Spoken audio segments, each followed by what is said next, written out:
सब गुनहगार हैं कुदरत के कत्ल में, यूं ही हवाएं जहरीली नहीं हुई। ये कोई शेर या शायरी नहीं है, बल्कि हमारे गुनाहों को आईना दिखाने वाला एक दस्तावेज है। कहते हैं कुदरत अगर खुद को खतरे में देखती है तो कहीं ना कहीं से उस खतरे से निकलने का रास्ता ढूंढ ही लेती है। और इसका जीता जागता उदाहरण ये लॉकडाउन के तौर पर हमारे सामने है। दरअसल जीवन और प्रकृति का एक अटूट संबंध होता है, कहीं ये प्रत्यक्ष है तो कहीं अप्रत्यक्ष, लेकिन हम जीवन के हर पल में प्रकृति का दोहन कर रहे हैं। जल, थल, नभ, वायु, हर रूप में हम प्रकृति के ऊपर निर्भर हैं, मगर लगातार दोहन से प्रकृति का संतुलन बिगड़ता जा रहा है। हम सिर्फ दोहन करना जानते हैं, पुनर्विकास और संरक्षण को हम अपनी जिम्मेदारी नहीं मानते। ऊपर से सुख सुविधाओं की अंधी ओड़ में हम पागल हुए जा रहे हैं।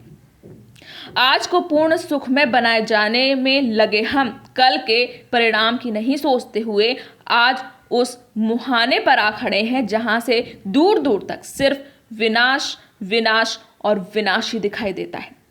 अभी फिलहाल तबाही मचा रहे कोरोना को कुदरती आपदा की बजाय इंसान जनित विपदा कहना ज्यादा सही होगा। बहरहाल ये विपदा हमें सबक दे गई। 68 दिन लॉकडाउन में गुजरे तो पता चला कि जिंदगी की कीमत क्या होती है। ये भी समझ आया कि वो हम ही हैं जो खुद को साफ पाक बताकर बाकी सबको गंदा करने का जुर्म कर रहे हैं।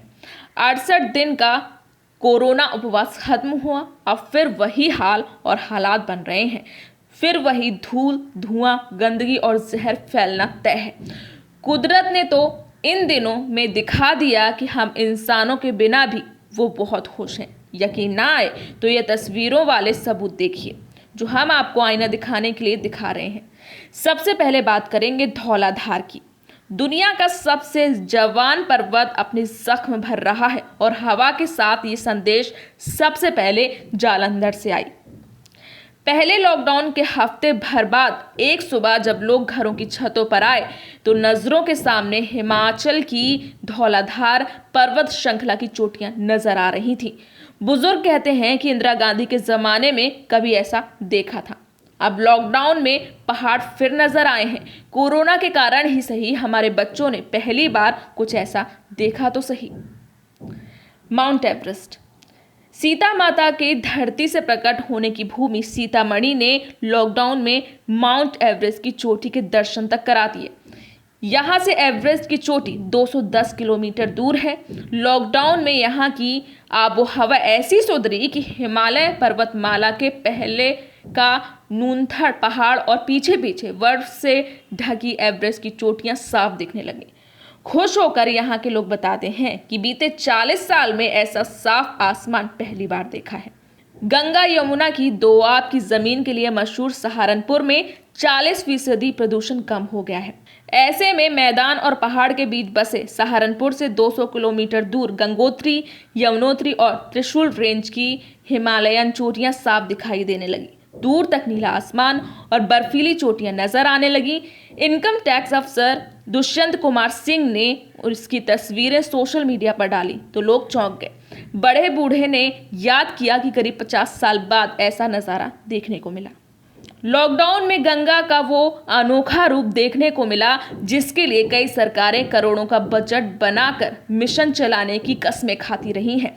किसे पता था कि कुछ हफ्तों की बंदिशें गंगा को इतना निर्मल कर देंगी कि पानी नीला और तलहटी के पत्थर तक नजर आने लगेंगे। वैज्ञानिक कह रहे हैं कि पहली बार गंगा में बैक्टीरियोफेज नाम के वो सूक्ष्म जीव बढ़ गए हैं जो इसके पानी को सड़ने नहीं देते।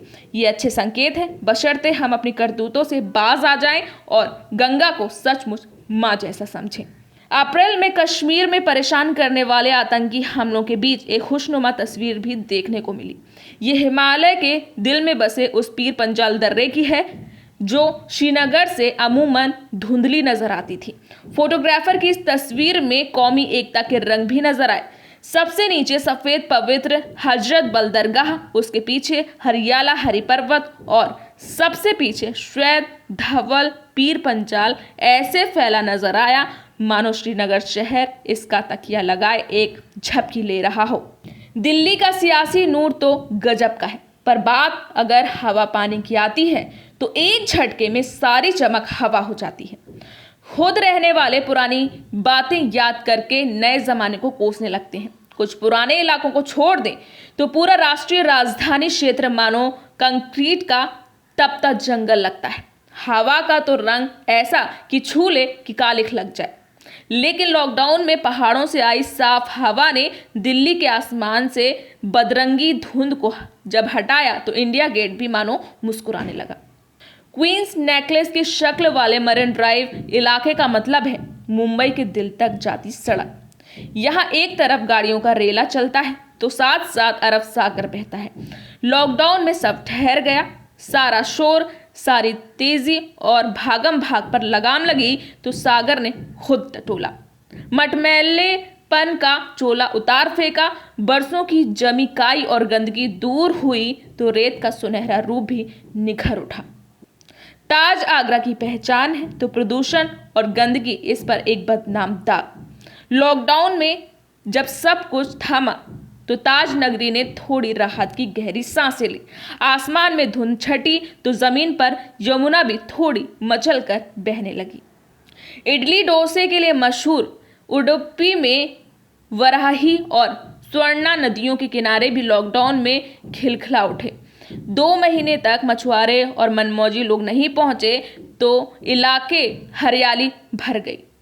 पुरानी मुंबई का मशहूर इलाका है बाबुलनाथ और पारसी कॉलोनी। आसपास अच्छी और मेहनत से बची हरियाली है। इन्हीं में मोरों का बसेरा भी है। लॉकडाउन में जब इंसानों का डर कम हुआ तो ये मोर महंगे अपार्टमेंट और बंगलों तक पहुंच गए।